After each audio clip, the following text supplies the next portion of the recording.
What's up, guys? Thanks for tuning in to another episode of Niners News here on 49ers Hive.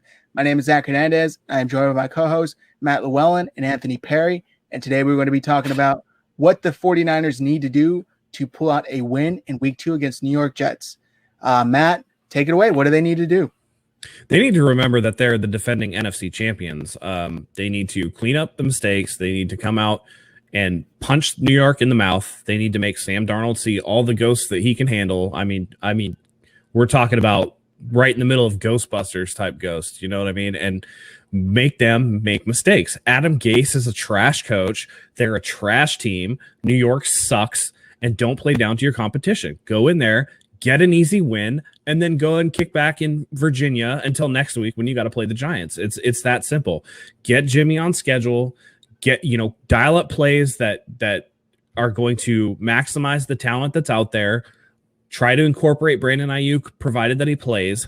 Protect George Kittle from himself because he's going to want to play. You don't necessarily need George Kittle for the Jets.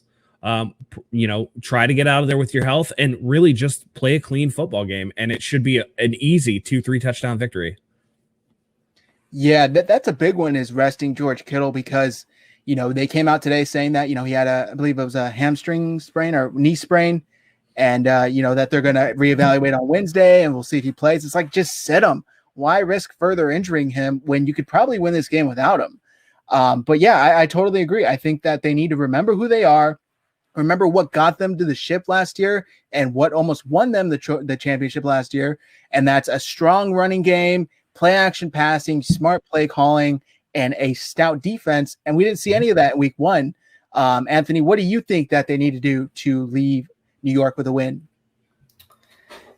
Based on PFF, the New York Jets' offensive line gave up 21 pressures. 21. I'm not counting sacks or anything, just alone, 21 pressures. The Bills feature a pretty good defensive line. So I think we still have a top 5 defensive line, in my opinion. Even with D Ford and Eric Armstead having an off game, these guys still have all the talent in the world to make the difference, obviously led by Nick Bosa. So in this game, we got to see that pass rush hit home, man. Whether the offense was bad or good, that's in the eye of the beholder. The defense last season was the key. The defensive line was literally the lock and key. That was the complete aspect of the entire team last season, more so than the offense making plays, more so than the defense forcing turnovers. The defensive line was the moneymaker. If you have an offensive line in New York giving up 21 pressures to a slightly above average defensive line, in my opinion, these guys have to hit home. Eric Armstead, D Ford, they need to step up. Nick Bosa hit home. He was doing it yesterday. He just didn't get the sack. He was doing everything he could. Everyone on that defensive line needs to contribute because, quite frankly, Sam Darnold is going to be seeing ghosts out there. That's Matt's favorite reference of the week, but he's going to do it. This defense has proved that, based on yesterday, they have the potential to go out there and make plays. We saw it happen. We saw them flash. We got to see them put it all together, and based on this defense, it starts with the defensive line. Got to get sacks, got to get pressures consistently. There's no excuse going to this week. Sam Darnold isn't Kyler Murray. Sam Darnold isn't anything spectacular, in my opinion. No excuses. Go out there, hit home, get sacks, come away with the W. Yeah, I think that's the biggest point, too. Sam Darnold is not Kyler Murray. So when Nick Bosa gets pressure, it's going to be a sack. There's not going to be those escapes that Kyler Murray has where, he's 5'0", 100 and just can, slip and find his way through everybody's grasp. I think it was Kerry Hyder took stretching that t-shirt to its limit to bring him down. So yeah, listen, the Jets do not have a lot of talent. Le'Veon Bell looks like he doesn't even care about football anymore. He hasn't done anything since getting that contract. He's out for the week too. He's also out. Okay, so he's out. So, I'm almost more worried that he's out than if he was playing because he hasn't done anything. They have no wide receivers. I'm not scared by anything that the Jets represent offensively. And defensively, if you can just keep, they have a pretty decent interior defensive line. If you can keep them from clogging up the middle, you should be able to run down their throat all day. There's no Jamal Adams back there. CJ Mosley still looks a step slow after returning from injury. So it's there all day for the 49ers to take advantage of. It's going to be some clean, fresh air. Take a big, deep breath, boys. Fill your lungs with that nice, cool New York air and just get after it, man.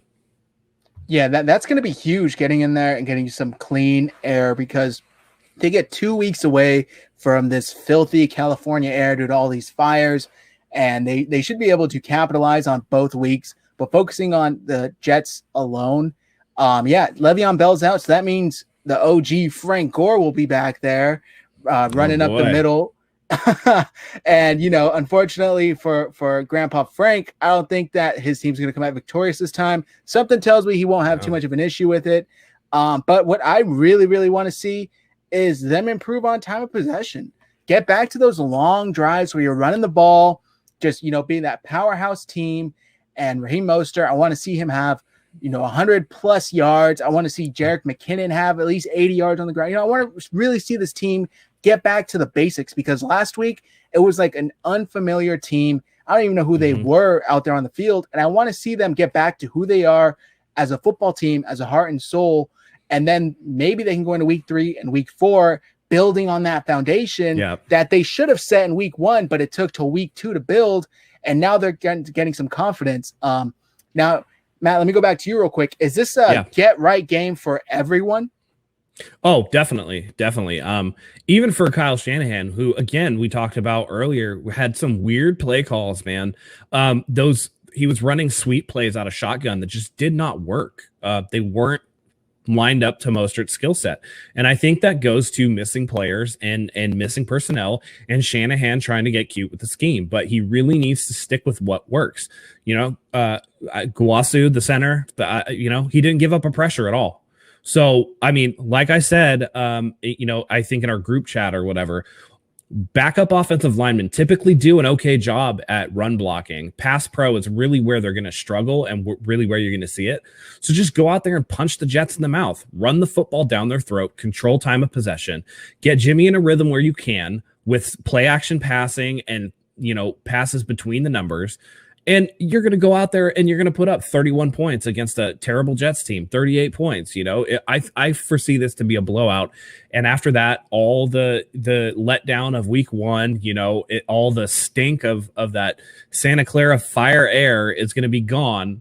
And they're going to get back to business and remember why they are the NFC champions and get rid of that potential Super Bowl hangover. And then all the people that are bashing them this week on Twitter will keep their mouths shut or go attack Cowboys fans or something, with their time, whatever they want to do, and not overreact to whatever. They're going to overreact the other way. It's going to be like, we're the best ever. And, but yeah, it's a get right game for them. I fully expect them to come out and take it to the Jets and hand them their lunch. I mean, easily. All right, guys, I think that's going to do it for us today. And we will be doing a preview video before the game, so look out for that this upcoming weekend. But I want to thank you all for tuning in to another episode of Niners News here on 49ers Hive. If you like what you see, show support, hit that subscribe button, and also hit that like button and drop a comment below. What do you think the 49ers need to do to leave New York with a win? Go ahead and click the bell for notifications. We're dropping videos and you don't want to miss a thing. So until we see you next time, go Niners.